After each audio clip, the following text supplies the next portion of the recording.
Welcome back. Now, President Bola Tinubu has approved a luxurious retirement package for service chiefs and generals, which includes $20,000 annual foreign medical treatment, bulletproof SUVs, domestic aids, and other benefits. The policy signed on December 14, 2024 specifies that the Chief of Defense Staff, CDS, and other senior officers will receive high-end vehicles, personal assistants, and extensive support staff, including cooks, drivers, and security guards. The package extends to medical cover, with some generals entitled to up to $20,000 for health care abroad. The approval has faced heavy criticisms from medical professionals and civil society groups. Leaders of the Nigerian Medical Association (NMA) and the Medical and Dental Consultants Association of Nigeria (MDCAN) have called for better investment in Nigeria's healthcare system rather than encouraging medical tourism. The Nigerian Association of Resident Doctors (NAD) also raised concerns about the inefficiency of local hospitals and the government's failure to upgrade healthcare infrastructure.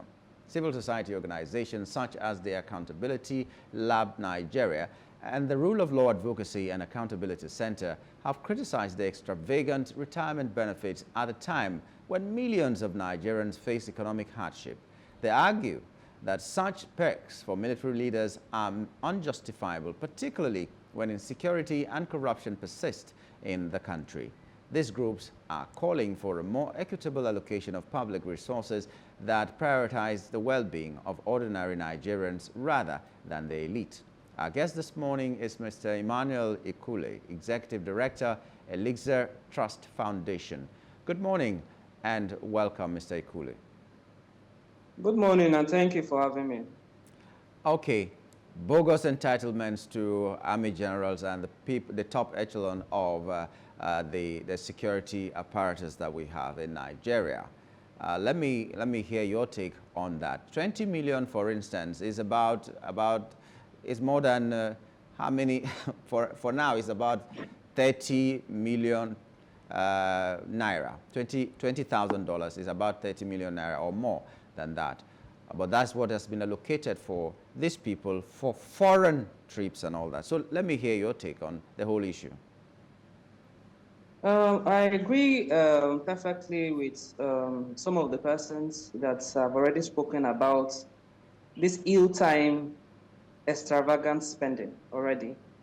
For a country like ours, that the president has been going almost to every country to beg for funds, and then you come back and you are promising and even signing and allocating money in $20,000. Nigeria, we don't operate in dollars first, primarily. We work with naira. And if you are doing that, what happens to the other law enforcement officers? What happens to other persons occupying or working in different sectors? Because we have to be neutral in trying to allocate resources. And then I'm not sure there's any sector that has more budgetary allocation than the military over the years. And there have been nothing to show that those resources have even been judiciously been used. If you look at from Buhari's time of 2015 to 2023, that a lot of a lot of things were bought.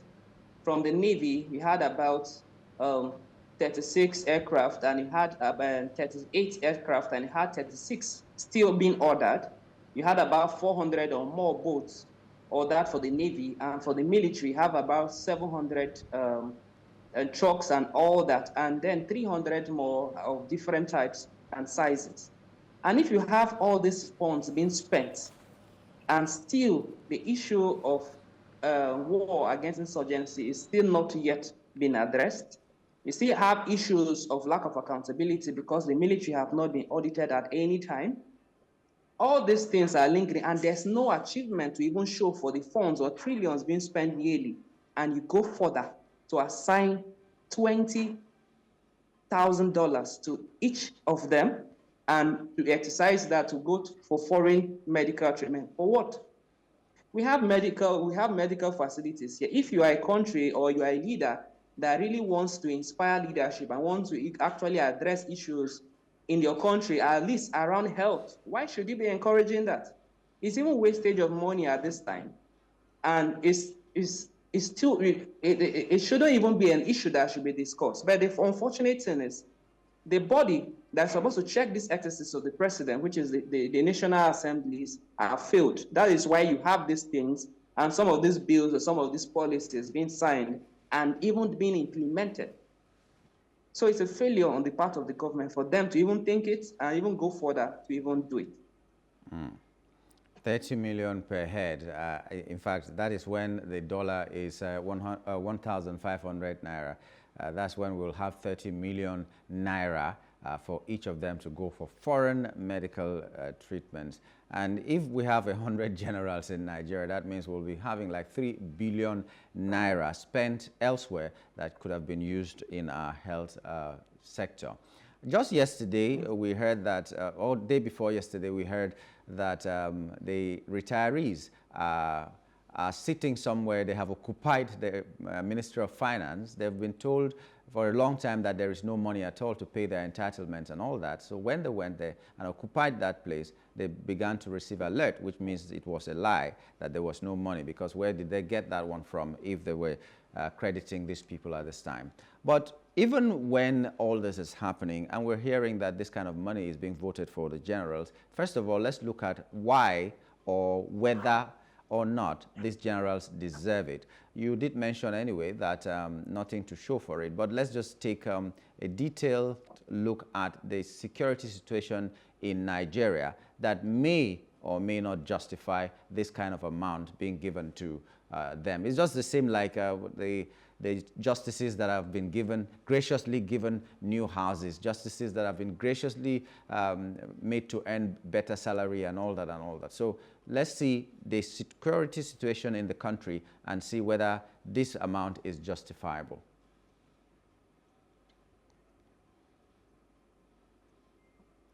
Mr. Ikule, can you hear me?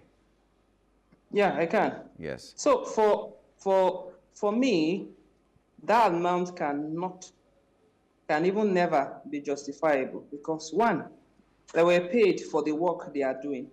That is why they have been receiving salaries, and at the point of retirement, you still have accumulated money or lump sum that will be given to you based on gratuity, and then others that will be another amount that will be paid to you monthly.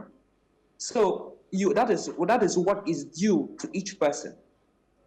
Just like other persons work in other sectors too, that they have been receiving what is due to them. Let's not forget that more than 2/3 of Nigerian population is not being paid by either the federal or state government. But they have been paying tax accrued to this national account. So what happens to them? Are they not relevant, or shouldn't they also get some kind of payment or something that they benefit from?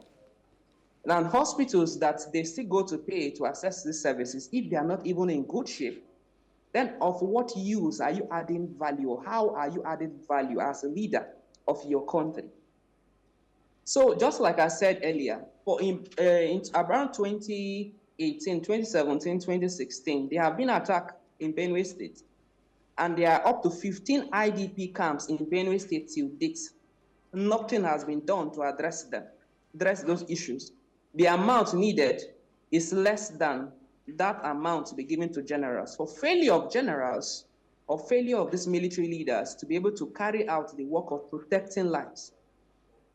In the Northeast, also millions and trillions have been spent in addressing issues of insecurity. It's been given out, but just like I said, the only thing you can see is tens of people occupying it. But Lakurawa, as well as other Boko Haram and other terrorists, have still occupied those areas. Kebbi State, Sokoto State, and other places, they are still collecting rent. Terrorist group collecting rent from citizens, and service chiefs can boldly, or leaders, military leaders, can go and collect benefits, or should I say, retirement benefits in that large sum for what? There have been kidnappings. More than how many number of persons have been kidnapped in the last how many years? More than how many trillions have been received from people as a ransom in this last few years? About 300 and something, 5,000 military officers have retired, have resigned. because of the wrongs happening in the system. Recently, also, there have been border attacks around in Cameroon from terrorists from Nigeria go into Cameroon border to attack military soldiers recently. So how come are we appreciating people that have not done anything, wasting money? Let's not forget that I said earlier, I'm not sure there's any budgetary allocation more than that of defense in Nigeria, because it's usually been given in trillions. So how have they even accounted for that money? And if they have used, and just like I said, from military, from Buhari's tenure, 2015 to 2023, and currently, how many trillions have been spent? And they have claimed they have bought so many ammunitions, this and that. What have they used it to achieve? Let's also not forget that also last administration or currently, militants have also been giving money to secure waterways. So is this the type of people that we are going to appreciate? What are we appreciating them for? If somebody have worked, then you encourage the person. But situation, and while they were also working, they were also being paid for their services, not that they were offering voluntary services. And if they have been paid for their services, what is the essence of this? Is it that they are being bribed not to, maybe for fear of them having coups or what? There's no justification for it, because they already have retirement allowances already.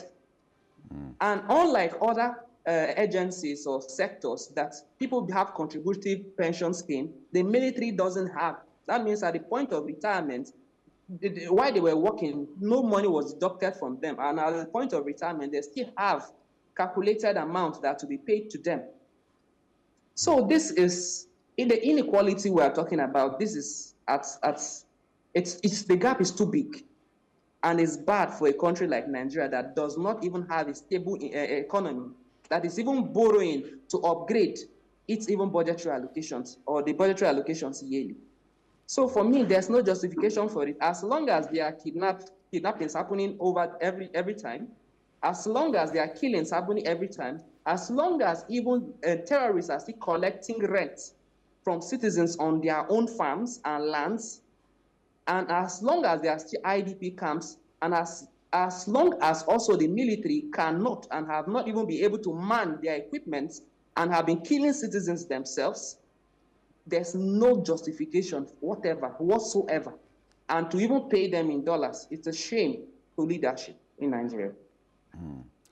Okay, so now we know your stand, that you condemn this move, and Nigerians are condemning the moves of this present administration. Like I mentioned earlier, even the judges were graciously given quotas. I don't know why the judiciary has not been strengthened enough to have their own infrastructure to do whatever they need to do in that sector. They are still being spoon-fed. Now the army generals are being given bogus sums, when just a few days ago the retirees had to go sit there and occupy the Ministry of Finance before they could be paid their entitlements. Very paltry sums of money, while the people who should be at the helm of affairs to make things happen are just not doing anything. The people who are on the field and even suffering and dying are the ones that are not getting the money.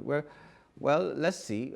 I'm not sure this government is a government that will listen to people and say, okay, you know what, we are reversing this and we're going to put the money to better use. It may never happen, but at least we thank God that people like you are also lending their voices and saying that, you know what, we don't like it. If you go ahead and do it, well, you can do it because you have the power. So we'd like to thank you for your voice this morning and for being a part of our program.